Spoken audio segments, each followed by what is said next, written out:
we are doing Khan Academy's MCAT Prep Biomolecules Mendelian Genetics questions.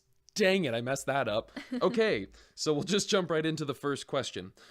Suppose a white-furred rabbit breeds with a black-furred rabbit, and all of their offspring have a phenotype of gray fur.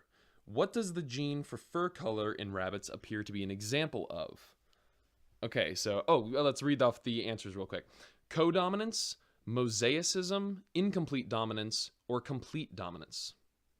So we have a white-furred rabbit and a black-furred rabbit. All of their offspring are gray. The gene for fur color appears to be an example of... So it appears to be an example of a mix. Yeah. It's a mix of the two, of white and black. This sounds like a definition question. It is a definition question. So, I was pretty confident, but I started looking at two answers. So it's definitely not mosaicism, and it's definitely not complete dominance. I'm 90% sure it's codominance. Oh. But 10% sure that it's incomplete dominance. Oh, no. Okay, so codominance, well, I might be flipping it here. So codominance, I think, would mean that you see both expressed. Yeah, I think you're right. I think I answered too quick. So then incomplete dominance would mean that they don't completely express their dominant phenotype, which might lend itself to producing offspring with gray hair. So like an animal with spots. Or something Codominance. Like that. I think codominance, if you have spots of white and black. I guess I'm thinking incomplete dominance if it just mushes together to be gray.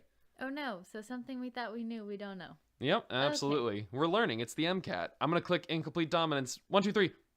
Yay! Oh, that's the one I first went with. You talked me out of it. I'm very convincing. Okay, question number 2. In the ABO blood group system in humans, if a person of type B blood has children with a person of type AB blood, what blood types could their children have? Okay, I'm notoriously horrible with ABO blood grouping. Okay. Geez, I don't even know if I could answer this. So we've got the answer choices type AB, type A, and type B, type A and type B, type B and type AB, or type AB, type A, type B, and type O. Okay, I don't think you could be type O if you don't have a type O from one of the parents. Yeah, so I think the person with type B could either have 2 B's or could have a B and an O.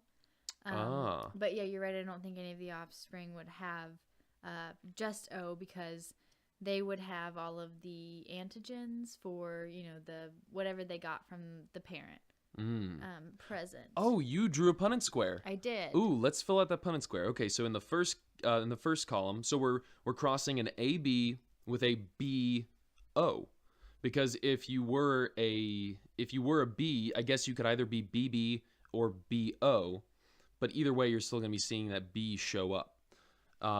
So we got the choices of either AB, BB, BO, or AB. Oh, sorry, or AO. So this means that the child could be A, B, or AB. Yeah. Is that one of the answer choices? It is. It's the first answer choice. Oh, okay. Should we go with it? Yeah, we should try it. Trust the Punnett square? Hey, it worked! Yay! Always trust Punnett squares. Okay, next question. A gene for corn has 2 alleles, one for yellow kernels and one for white kernels. Cross-pollination of yellow corn and white corn results in ears of corns that have approximately even mix of yellow and white kernels. Which term best describes the relationship between the 2 alleles? Incomplete dominance, genetic recombination, chimerism, or codominance? Okay, so I think I've come up with a rule for these definitions. So incomplete dominance, we cannot say that one trumps the other, so we don't see either of them by themselves. Okay. So that would give us our gray mix between the white rabbit and the black rabbit. Right. And then codominance would be that we that both of them are in and of themselves dominant in their own right. And so we'll see maybe splotches, or in this ear of corn example, some of them are yellow and some of them are white.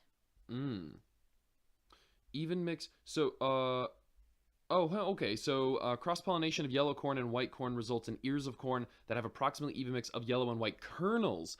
Oh, okay. I was going to disagree with you for a second. I didn't read carefully enough, which is what small teaches tall all the time. And, okay, so it's the kernels. So that's kind of like if you had a rabbit from, like a black fur and a white fur parents, and the rabbit comes out with, like, maybe spots of black and white. This is an ear of corn with kernels that are yellow and white. Therefore, it's on a single, corn plant. Therefore, I think I'm with you on that with codominance. Yeah. And I think I remember doing an entry-level genetics lab on an ear of corn with a mix of these one time. So, okay. Yeah. All right, let's hit it. Hey, good work. Awesome. Okay, next question. Question number 4. Suppose that in barley plants, the allele for tall stalks is dominant over short stalks, and the allele for wide leaves is dominant over thin leaves.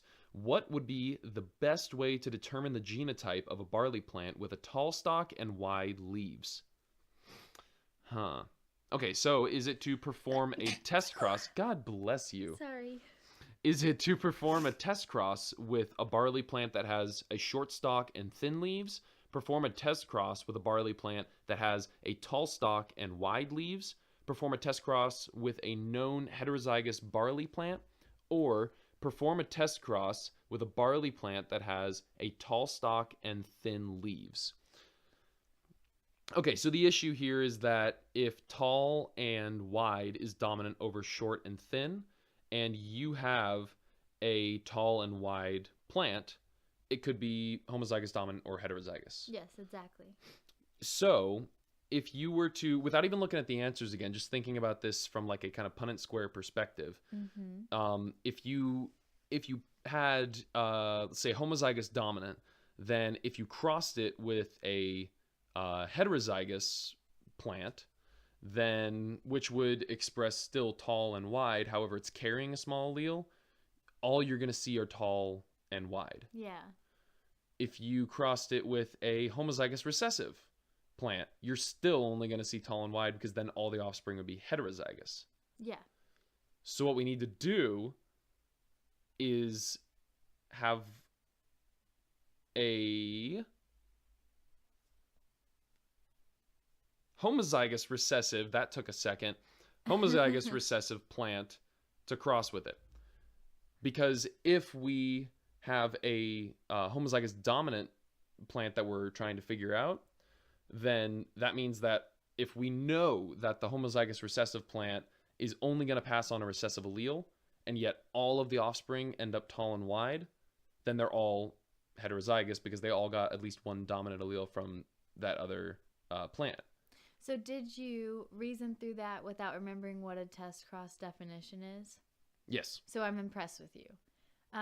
And if you have had this biology beaten into your head since the minute you walked into your university's doors, and you happen to remember that a test cross is always something that is homozygous recessive, for the reason that you just mentioned, that would have taken a lot less time. Okay, yes. But you can get there. Yes. Tall proved it. So the other option would be that if this plant in question was a heterozygous plant that's expressing the dominant phenotypes, you cross it with a homozygous recessive plant, you're going to see some of the offspring be homozygous recessive.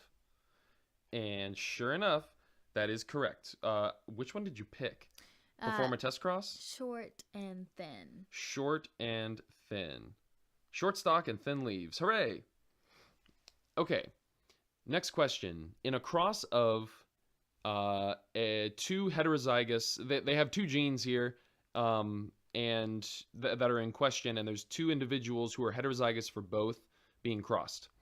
What fraction of the offspring can be expected to express one of the two dominant alleles, but not both? Okay. Do you remember this? This I remember. Okay. It's like 9331. Exactly, and those are the choices we have given. Okay, Well so done. is it that 9 of them are going to express both dominant alleles? Yep.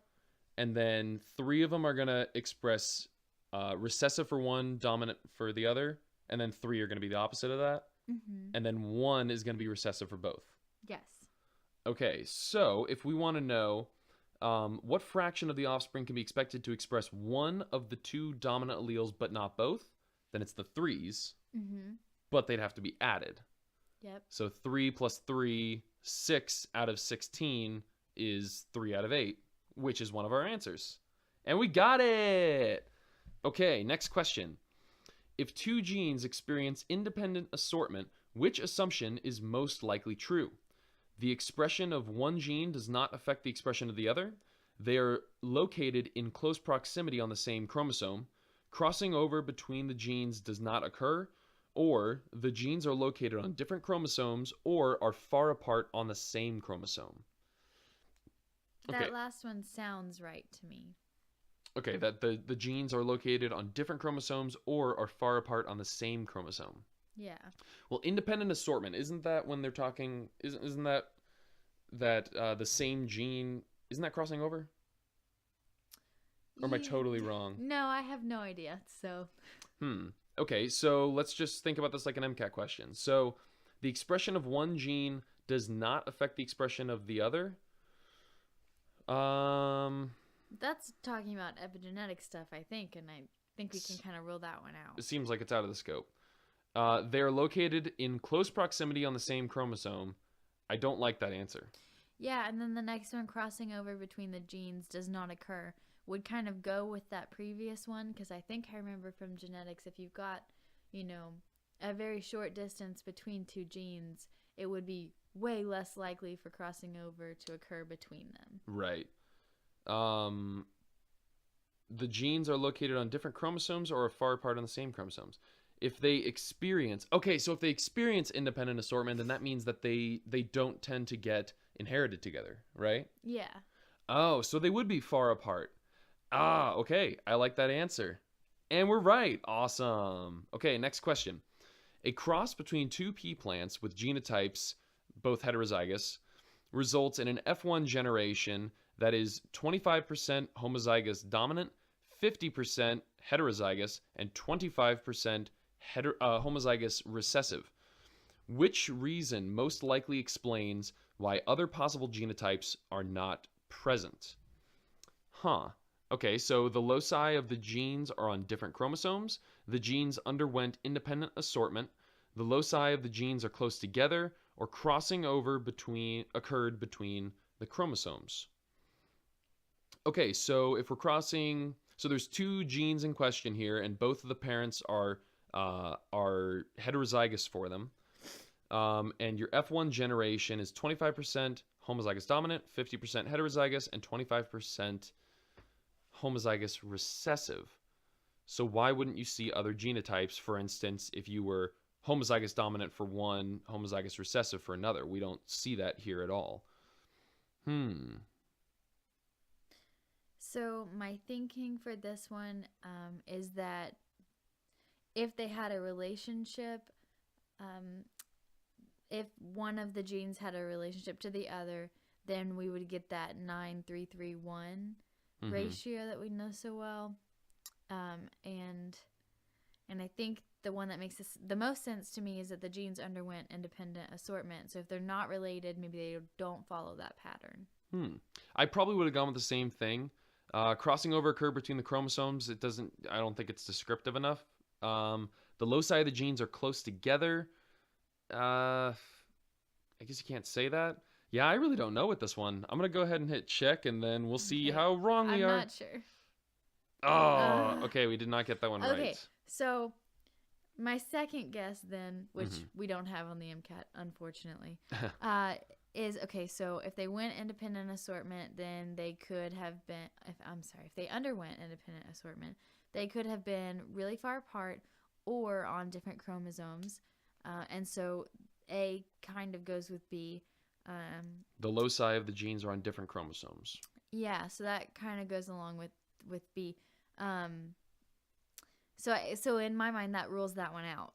Okay. If they go together, and then if the loci are close together, Oh, well then crossing over occurred between the chromosomes. I'm gonna say loci of the genes are close together. I don't really know what that would tell me, but I'm gonna hit check. 1, 2, 3. Okay, that's the correct answer. Oh goodness. Let's look at those hints. Okay, notice that a big P is always paired with a big L, and a small p always paired with a small l. I didn't notice that. This atypical distribution of genotypes breaks Mendel's second law of independent assortment among different genes. The P gene and the L gene are inherited as a pair because crossing over is unlikely to happen between the P and L genes. That makes sense. Why might this be? It may be helpful to draw on the locations of the genes on a chromosome. Okay, last hint. If the genes are inherited as a pair, we know that the loci, the location on the chromosome, of the genes are close together. Okay. So they're saying that because we're seeing those dominant alleles and the recessive alleles always coming together, then they're close together, therefore they're breaking the second law of independent assortment. Okay, that one makes sense. Everybody go and relearn your basic genetics, your Mendel's laws of assortment, because there's going to be something about that, whether it has to do with meiosis, mitosis, or weird genetic mutations. They're going to be talking about alleles and crossing over and independent assortment somewhere on the MCAT. Okay, next question. The X-linked recessive trait of colorblindness is present in 5% of males.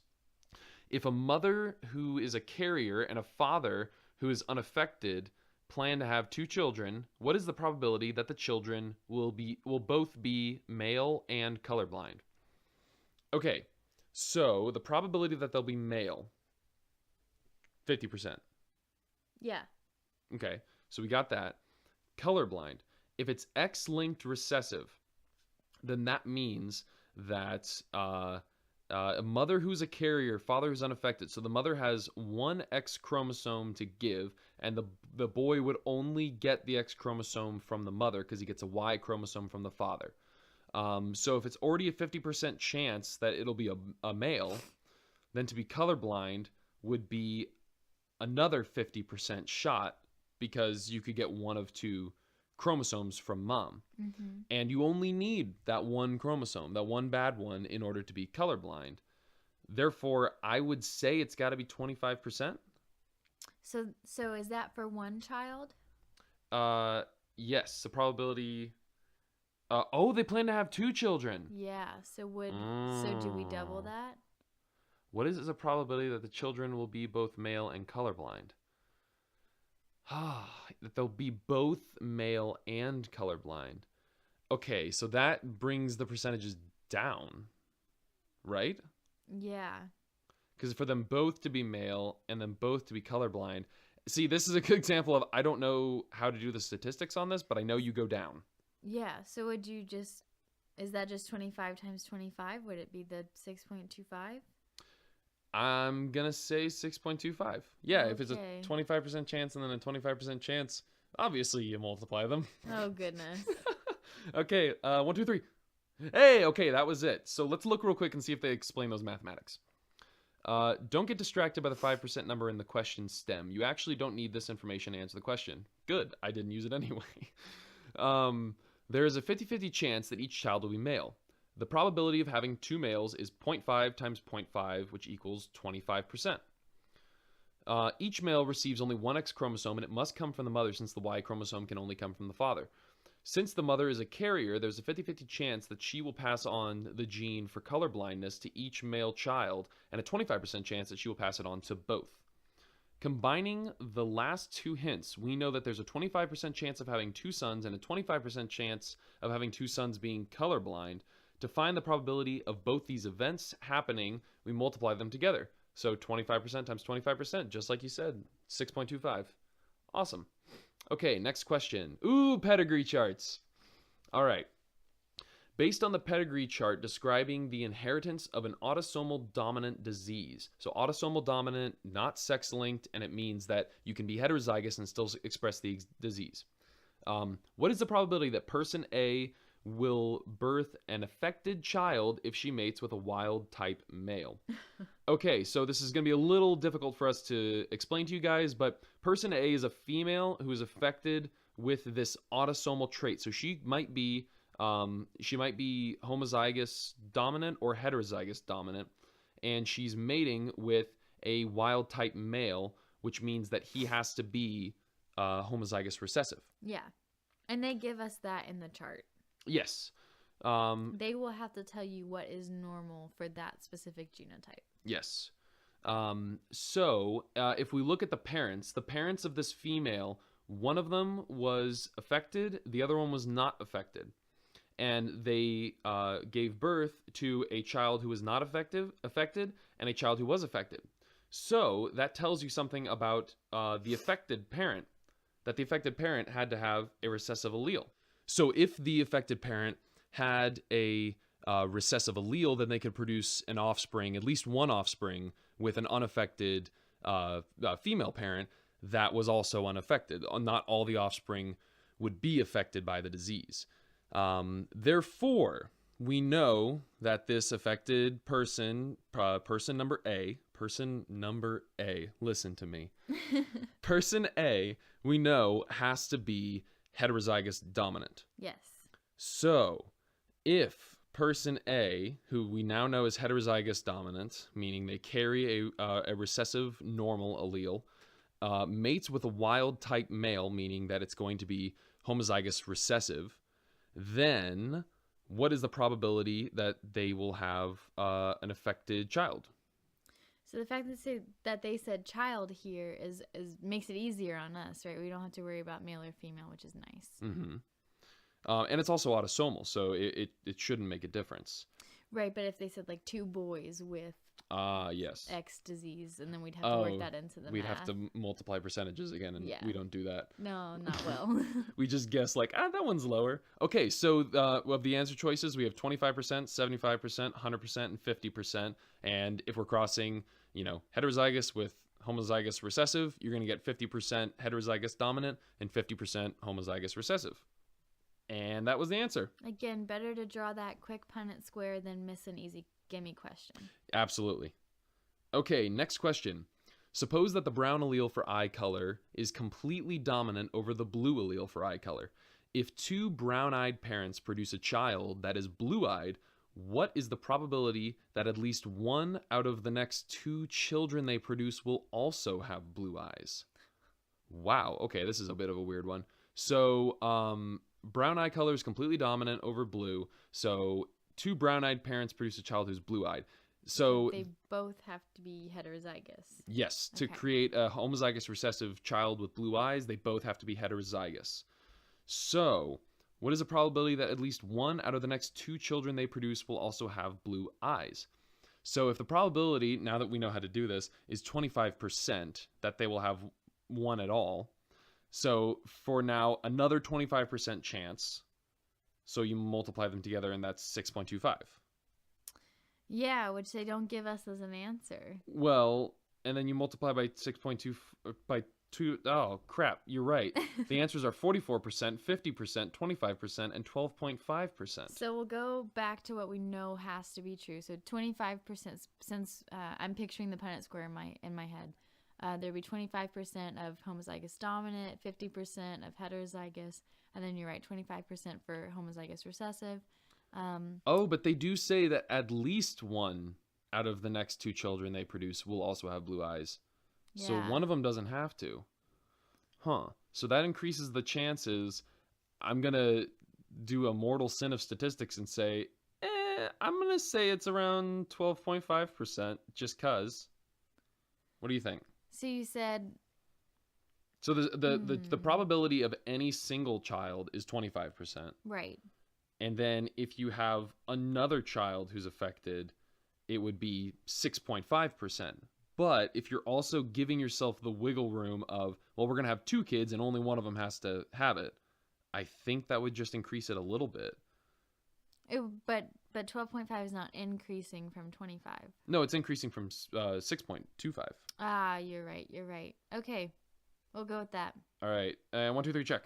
Nope. No. Is it 25%? No. Is it 50%? No. It's a weird old 44%.